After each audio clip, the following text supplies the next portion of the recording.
네, 이번에는 이 여당 쪽 입장 들어보겠습니다. 국민의힘 김용태 의원 전화 연결합니다. 의원님 안녕하세요. 예, 안녕하세요. 경기 포천가평 김용태입니다. 네. 어제 있었던 위정교사 사건 1심 선고 어떻게 평가하십니까? 사법부 판단은 존중해야겠습니다만 일단 뭐 사법부 그 양심을 믿고요. 다만 뭐 납득하기 좀 어려운 말씀들이 좀 있었죠. 가령 위증교사, 위증을 받으신 분에 대해서는 500만 원 선고를 하고 실질적으로 위증한 사람에 대해서는 무죄 선고한 것이 국민들께서 어떻게 납득하실지는 좀 별개의 문제인 것 같고요. 그다음에 이것이 지난번 영장실질심사 때 일부 위증 혐의에 대해서 소명됐다라고 그때도 한번 있었는데 다른 판단이 나온 거에 대해서는 좀 아쉽게 생각하고요. 2심에서는 바로 잡히기를 기대하고 있습니다. 네, 영장 심사할 때의 판사와 어제 위증교사 심판 판사는 다른 판사니까 뭐 판단을 다르게 할 수 있겠죠. 예, 그렇지만 존중하나 아쉽다. 이게 국민의힘의 공식 입장이군요.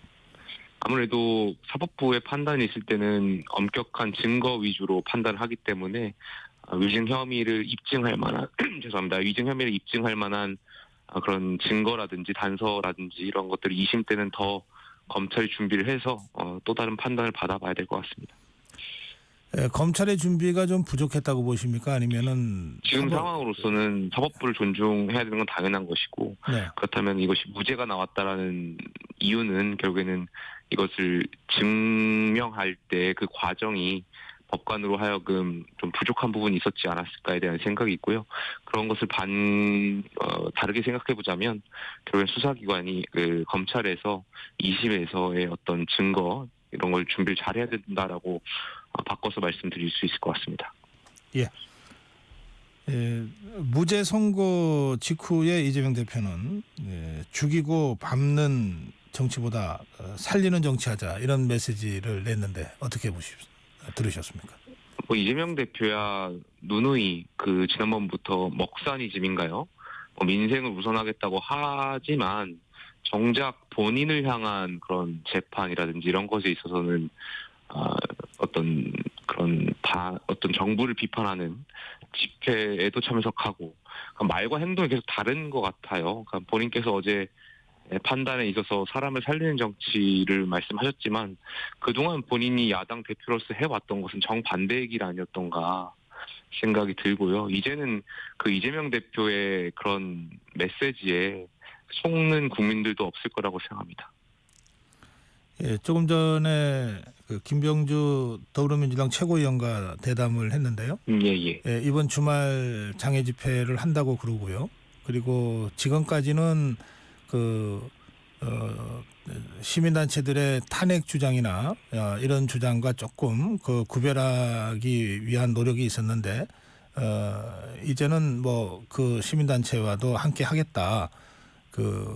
더불어민주당이 당론으로 탄핵을 추진하는 것은 아니지만 이런 설명을 하더라고요. 그러면 조금 더 강력한 대정부 투쟁에 더불어민주당이 나설 거다 이렇게 이제 짐작하게 되거든요.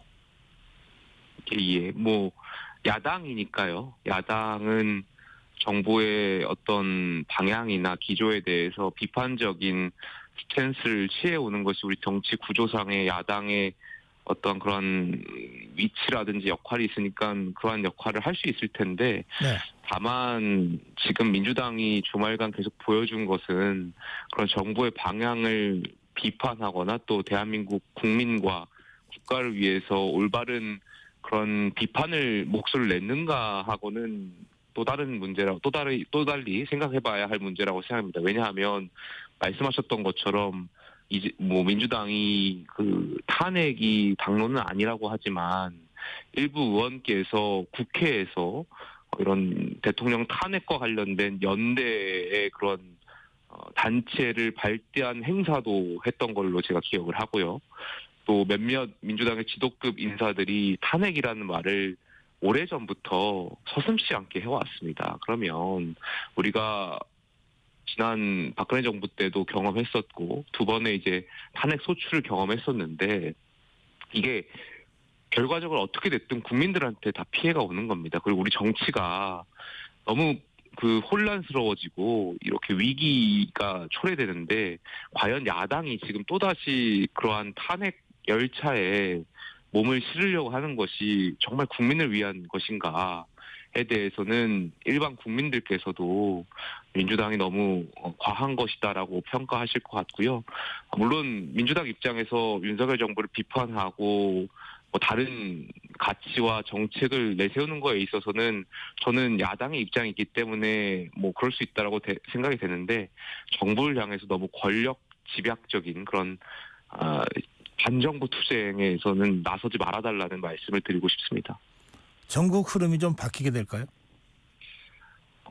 이번 사법부 판단으로 말씀이신 겁니까? 네. 저는 그렇지 않을 거라고 생각합니다. 이재명 대표의 사법부 판단은 물론 이제 이번에 위증 혐의에 있어서는 1심 무죄가 나왔지만 이미 공직선거법에서는 유죄가 나왔고요. 이것이 또 상급 법원에서 공직선거법에 지금과 다른 판단을 할 가능성은 많은 법조인들이 적다라고 말하고 있는 상황이고요. 또 이재명 대표의 사법 리스크가 이번이 무죄가 나왔다고 해서 끝난 게 아닙니다. 아시겠지만 대장동, 백현동, 성남FC 게다가 대북 송금과 관련한 것들이 여러 차례가 남아 있기 때문에 저는 이미 공직선거법으로 인해서 이재명 대표의 정치 생명은 사실상 끝났다라고 보는데요. 국면이 달라질 거라고 생각하지 않습니다. 네. 그러면 지난번 11월 15일 있었던 선거법 1심 재판 이후에 야권의 장애 집회는 좀 수가 줄은 것으로 되게 보도가 됐고요. 전국 주도권도 자연스럽게 정부 여당 쪽으로 넘어가는 듯한 흐름이 있었는데 어제 이재명 대표의 1심 무죄 선고로 전국의 주도권이 다시 야당한테 넘어가게 될 것 같다. 이런 식의 분석과 보도가 나오고 있습니다만 그 분석과 보도에는 동의하지 않으시는 건가요? 동의하지 않다라기보다는 어쨌든 이재명 대표가 또다시 주말간의 집회에 이러한 무죄를 가지고 동력을 삼으려고 하니까 아무래도 많은 평론가 분들께서 그렇게 평가를 하시는 것 같고요. 네. 다만 저도 이제 정치를 하는 사람이다 보니까 제 주변에는 아무래도 제가 이제 일반 국민의 생각을 들으려고 하더라도 아무래도 이제 윤석열 정부라든지 국민의힘을 지지하시는 분들 제 주변에 많을 것이고 네. 이재명 대표라든지 주말에 집회에 참석하시는 민주당 의원들도 듣겠다고 하시지만 그 주변에는 친명이라든지 이른바 그런 극성 지지층들이 많으실 걸로 알고 있습니다. 그러다 보니까 각자가 이런 지지층의 입장을 듣고 상황 판단이라든지 정치적인 판단을 할 때 오판을 할 가능성이 있는데요. 아무리 민주당이 주말간에 그렇게 집회를 한다고 해본들 일반 국민들께서 느끼시기에 물론 윤석열 정부가 저희가 부족한 점도 있고 고쳐야 될 점도 있습니다만 아무리 그래도 이재명 대표의 여러 사법 리스크가 없어지는 건 아니고요. 그렇다고 해서 민주당이 대한정당으로서의 반사 이익을 받는 것도 아니고요. 여기에 대해서 민주당 의원들이 명확하게 깨달으셔야 될 거라고 생각합니다. 정말 국민의 목소리를 듣고 일반 국민의 그러한 이야기를 듣고 싶다고 한다면 그렇게 수능이 준비되고 대입 수능 때 그렇게 집회를 이어나갈 수는 없을 거라고 생각되거든요. 결과적으로는 본인들의 권력이나 어떤 정치적인 입지를 다지기 위한 집회로서밖에 해석이 될 수밖에 없고요. 지금 민주당의 그런 행동과 말들이 일반 국민들하고 동떨어져 있다고 생각합니다. 당장 28일 본회의에서 김건희 여사 특검법을 더불어민주당이 재표결할 계획으로 있지 않습니까? 예. 그 특검법 재표결 결과는 어떻게 예상하십니까?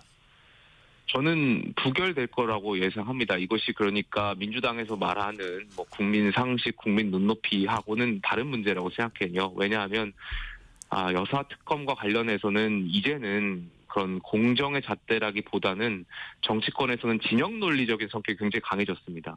그러니까 여야가 공이 지금 사법 리스크가 있는 것이고 서로가 진영 논리적인 싸움이 강해지기 때문에 그렇게 되면은 정치권은 아무래도 각각 그러한 모멘텀이 작용하기 때문에 지금같이 민주당이 일방적으로 밀어붙이는 특검에 대해서는 정부나 여당의 동의 없는 그런 특검에 대해서는 부결표가 높게 나올 거라고 예상합니다. 지난번에 정말 민주당이 이 특검에 대해서 관철시키고 싶은 진정성이 있다면 정말 이 특검에 대한 방향에 대해서 여당의 의원들하고 대화하고 설득해야 되는데 사실상 지금 그 특검에 대한 모순적인 그런 장치들이 있지 않습니까? 가령 지금 도이치모터스 재판과 관련해서 이미 대법원에서 재판 중인데 그 재판 중인 대법원장이 또다시 특별검사를 임명한다라든지 뭐 이러한 것들은 헌법상이라든지 위배될 수 있는 것들이 많거든요. 그래서 정말 민주당이 특검을 관철시킬 용의가 있다라면 이러한 모순적인 것들을 좀 제외하고 진정성 있는 그런 안에 대해서 여당하고 대화하고 해야 되는데요. 지금과 같은 상황에서는 오히려 민주당도 특검법을 관철시키려고 하는 의지보다는 계속해서 정부나 여당을 흔들고 어떤 타격점을 입히려고 하기 위한 정쟁 법안이라고만 읽힙니다. 그렇다 보니까 조금 전에 말씀드렸던 것처럼 진영 논리가 계속 가속화되는 것 같습니다. 지난번 두 번째 특검 재표결 때는 이탈표가 4표 나온 것으로 그렇게 분석이 됐는데 예. 지금 의원님 말씀을 들으면 이번에는 4표 이내 이탈표가 나오더라도 4표보다 적게 나올 거다 그렇게 예상하시는 것 같습니다. 지금 상황이 그렇게 흘러가고 있는 것 같고 정치 국면이 그렇고 네. 만약에 여기에 이제 조직표가 작동해서 4표 이상이 나온다면 네. 사실 그러한 조직표도 당내 정치는 실패할 거라고 저는 생각합니다. 알겠습니다. 그런데 조금 전에 의원님 설명하시면서 대법원장 추천이라고 하는 것은 이게 우리 헌법 논리상 맞지 않다 이런 취지의 비판을 하셨죠?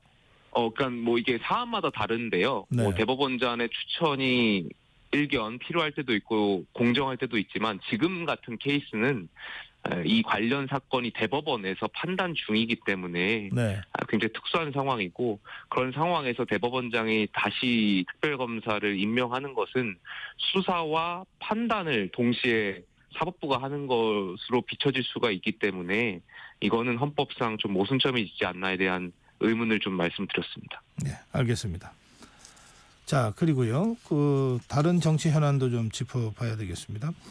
28일 날 김건희 여사 특검법을 재표를 한과 동시에 이창수 서울중앙지검장을 포함한 3명의 수사검사에 대한 탄핵안 보고를 할 예정이다 이렇게 알려졌는데요. 그리고 그 다음 날인 29일 날 탄핵 표결하겠다는 게 그동안 보도된 더불어민주당의 입장입니다. 수사검사들의 탄핵에 대해서는 어떻게 보십니까?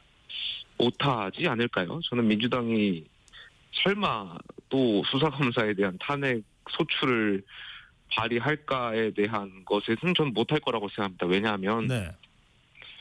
지금 이재명 대표가 뭐 여러 가지 사법 리스크 중에 어쨌든 지금 이중혐의 교사와 관련해서는 1심에서 무죄가 나왔고 민주당도 이제는 친명이라든지 지지층의 입장을 반영해서 충성 경쟁을 하기보다는 일반 국민의 시각으로서의 어떤 과거 민주당이 갖고 있었던 그러한 장점을 잘 살리기 위한 노력들을 해야 할 시점이라고 생각이 되는데 그것이 이재명 대표를 위한 것이 아니라 민주당을 위해서요. 다만 지금 또다시 수사검사에 대해서 탄핵안을 발의하고 하면 더 민주당도 민주당 이재명 대표 쪽으로 기울어지는 것일 텐데 일반 국민들이 봤을 때는 너무 과하다라고 느껴지고요. 지금 과거에도 민주당이 뭐 방통위원장이라든지 행안부 장관이라든지 뭐 여러 차례 수사검사뿐만이 아니라 탄핵에 대한 국면으로 이어져 왔는데 여기에 대해서 많은 국민들께서 실증을 느끼시거나 너무 과하다라고 느끼실 부분들이 많다라고 생각해요. 그런데 수사검사까지 탄핵을 또다시 발의한다면 글쎄요 민주당이 대한정당으로서의 그런 진정성이 다 훼손되는 일이라고 생각되고요. 민주당도 합리적인 의원분들이 계시기 때문에 아마 그 지점까지 가지 않을까에 대한 개인적인 기대가 있습니다. 네. 수사검사에 대한 탄핵은 너무 부담이 크기 때문에 감히 그걸 강행하지는 못할 거다 이런 취지의 말씀이시군요.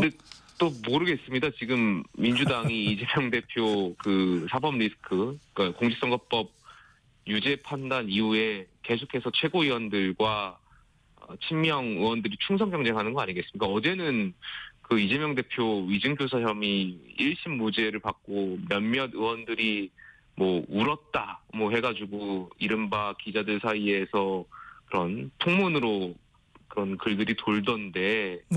그 눈물 흘리는 국회의원들이 많이 있었다고 합니다.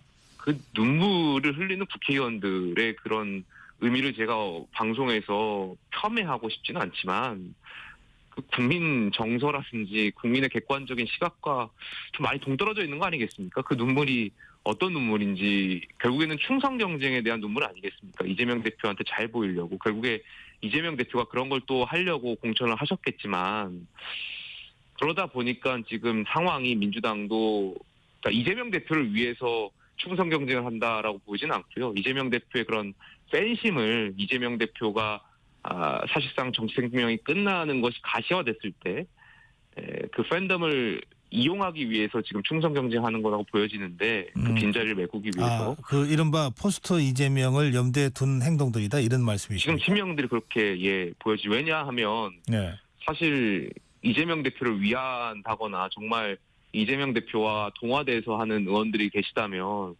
뭐 움직이면 죽는다 이런 표현을 할 것이 아니라 이재명 대표의 유죄 판단이 있으면 국회의원직을 내려놓겠다라든지 아니면 같이 정치 생명을 걸겠다라든지 해야 정말 뭐 이재명 대표를 대한 진정성을 이해할 텐데 이재명 대표 유죄 판단에 따라서 정치 생명을 걸겠다라는 의원들은 없잖아요. 그러니까 뭐 비명을 향해서 움직이면 죽는다라든지 아니면 뭐 지금 무죄 판단에 있어서 눈물을 보인다라든지 이거는 결과적으로 다 충성 경쟁인 거거든요. 그러니까 권력자한테 아부하고 줄 서기 위한 정치인 거니까. 알겠습니다. 예. 자, 국민의힘 당원 게시판 논란이 최고위원회의에서의 충돌로까지 이어졌습니다. 이 문제는 어떻게 보고 계십니까? 저는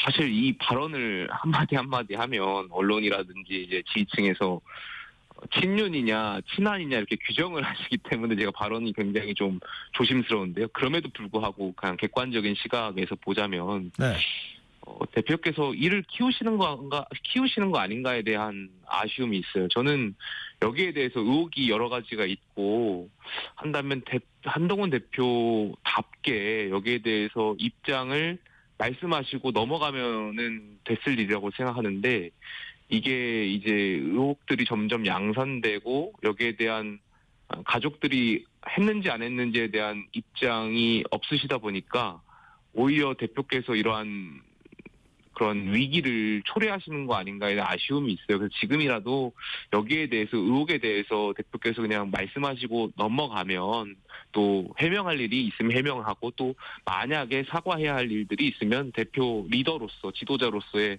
그런 사과하고 넘어가면 되는 일이라고 생각되는데 여기에 대해서 이것이 계속 당내 갈등으로 야기되는 것은 대표한테도 별로 좋은 일이라고 생각하지 않습니다. 그래서 이 문제는 대표께서 풀어야 하실 문제라고 생각합니다. 예.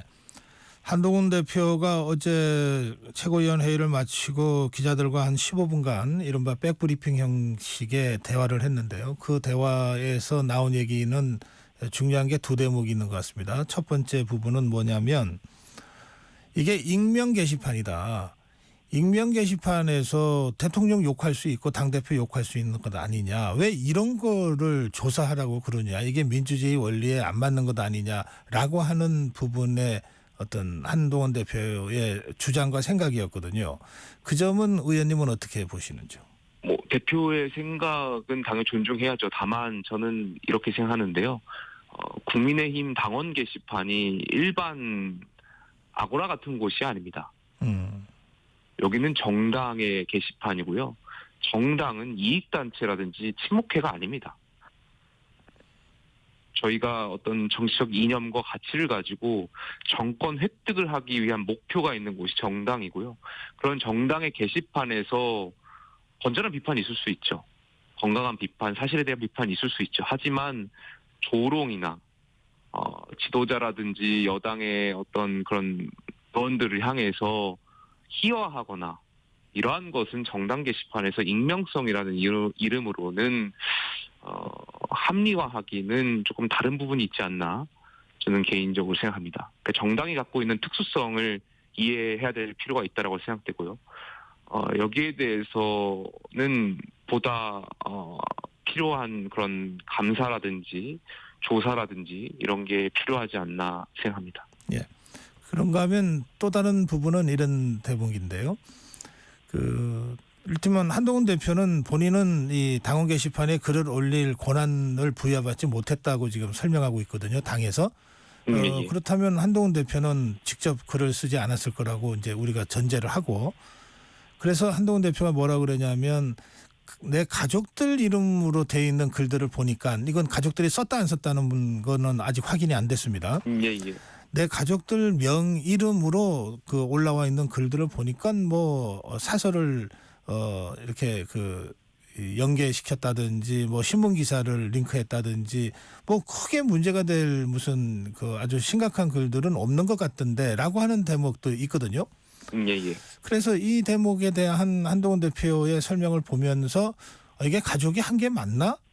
그런데 가족이 집단적으로 했다면 이게 글의 이 내용과 관계없이 이게 일종의 집단적인 이른바 한가족 드루킹 같은 사건일 수 있는데 이 부분에 대해서는 어떤 생각을 하는가 뭐 이런 의문들이 지금 제기되고 있거든요. 그 부분 관련된 의원님 생각은 어떻습니까?